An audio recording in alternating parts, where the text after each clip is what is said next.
I think I know what this throw represents. It represents a bird in two different ways, and it also represents a mountain. The mountain is here.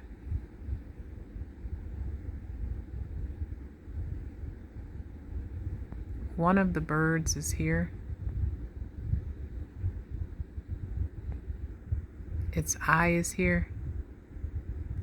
The other bird is here. The bird's beak is here. Its eye is here. Its neck is here. It's in the shape of a triangle.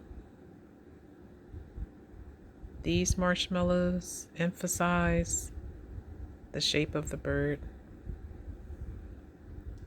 I believe that there are two people underneath these pieces of wood. The first person is here. The person's hair is interlocking with the second person that is right here.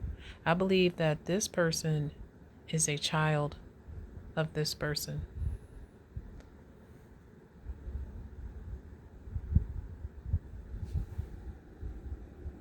And so, yeah.